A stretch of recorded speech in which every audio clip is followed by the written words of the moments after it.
सुन रही बहू, ये क्या बनाया है तूने? सब्जी इतनी फीकी है कि जैसे तेरे मायके की किस्मत हो।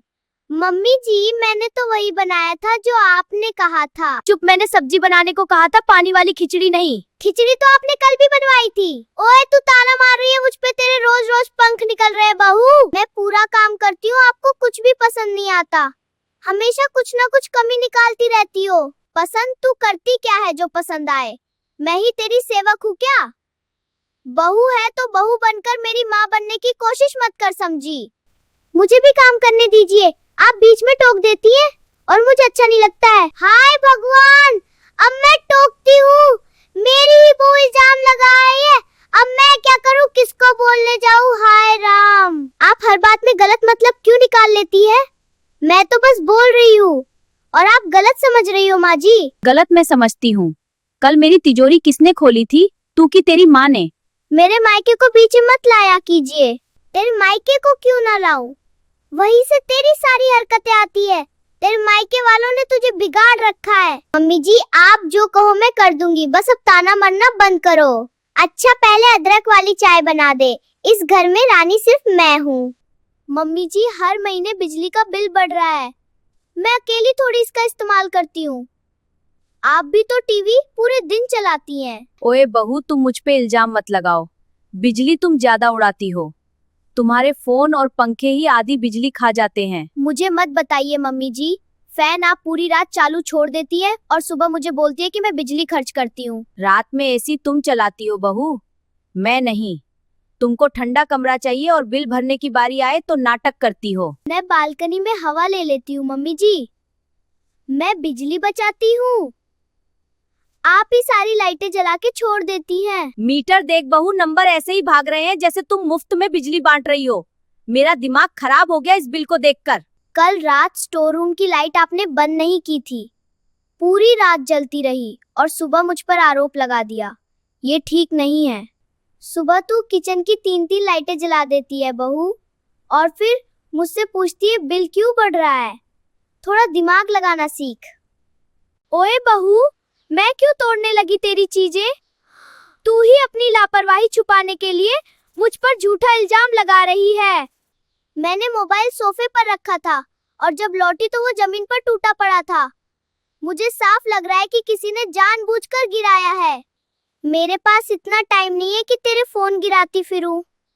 मुझे तो तेरी ये आदत पता है, तू चीजों का ध्यान ही नहीं रखती। आप मेरे ऊपर हर बात का झूठा आरोप लगाती रहती है, पर इस बार बात मोबाइल की है जो मुझे काम के लिए चाहिए होता है। काम की बात मत कर बहू, तू तो फोन से चिपकी रहती है और घर के सारे काम छोड़ देती है।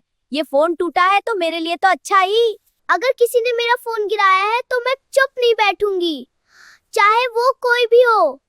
मुझे सच्चाई जाननी ही है। बहू, तू मेरे सिर पर चढ़कर सच ढूंढेगी तो तू खुद ही गिर जाएगी। तेरे फोन का सच ये है कि वो तेरी ढीली आदतों की वजह से टूटा। मम्मी जी, ये कूड़ा 3 दिन से यही पड़ा है, मैं अकेली कितने दिन तक उठाऊंगी? अरे बहू, तू घर में रहती है, बाहर आती जाती है तो कूड़ा भी उठा ले।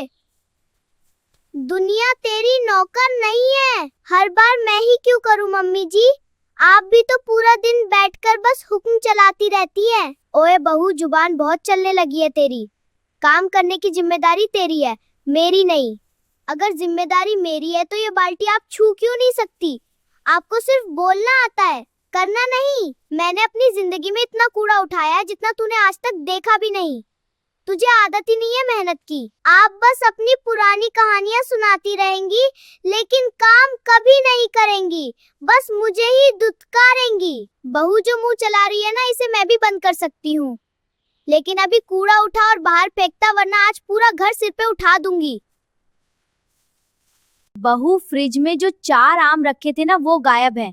तूने खाए हैं या कोई चमत्कार हुआ है इस घर में? मम्मी जी, मैंने एक आम भी नहीं छुआ। आप हर गुम चीज का इल्जाम मुझ पर मत लगाया कीजिए। मतलब आम खुद उड़कर तेरे पेट में चले गए होंगे बहू। मुझे बेवकूफ मत बना, मुझे सब समझ आता है। मैंने कहा ना मम्मी जी, मैंने नहीं खाए। हर बार आपकी यही आदत है, बात को बढ़ाना और मुझे गलत साबित करना। अगर तूने नहीं खाए तो क्या तेरे ससुर जी रात को आम चोरी करने आते हैं? बहाने मत बना बहू। आज मुझे समझ आ गया कि मेरे बेटे ने कितनी बड़ी गलती कर दी तुझसे शादी करके। मम्मी जी, गलती सिर्फ आपके बेटे ने नहीं की, मैंने भी की है इस घर में आकर। क्या कहा तूने? हमारे घर को गलती बोल रही है? घर नहीं मम्मी जी, ये रोज रोज के ताने, इल्जाम, यही मेरी सबसे बड़ी गलती है। ओए बहू, जुबान बहुत चलने लगी है तेरी। पहले तो इतनी सीधी बनती थी। पहले उम्मीद थी मम्मी जी कि मुझे अपनाया जाएगा, लेकिन अब समझ आ गया कि यहाँ सिर्फ गलती ही मानी जाती हूँ। तो अपने मायके की तरह यहाँ भी ड्रामा करेगी क्या? यहाँ ये सब नहीं चलेगा, समझी तू? मम्मी जी, ड्रामा मैं नहीं कर रही, बस अपने दर्द की आवाज उठा रही हूँ। तो सुन ले बहू, अगर इतना ही पछतावा है ना तो दरवाजा खुला है। जाने की बात मत कीजिए मम्मी जी, पछतावा मुझे शादी का नहीं, आपकी सोच का है। ओए बहू, तेरे मायके वालों ने दिया ही क्या है? 2 बर्तन और खाली वादे। मम्मी जी, मेरे माँ बाप ने अपनी हैसियत से ज्यादा दिया है, ताने मत दीजिए। हैसियत? हाँ, दिख रही उनकी हैसियत। हमारे घर की जरूरतों के सामने कुछ भी नहीं। जरूरतें कभी खत्म नहीं होती मम्मी जी, लेकिन इज्जत तो दी जा सकती है। इज्जत?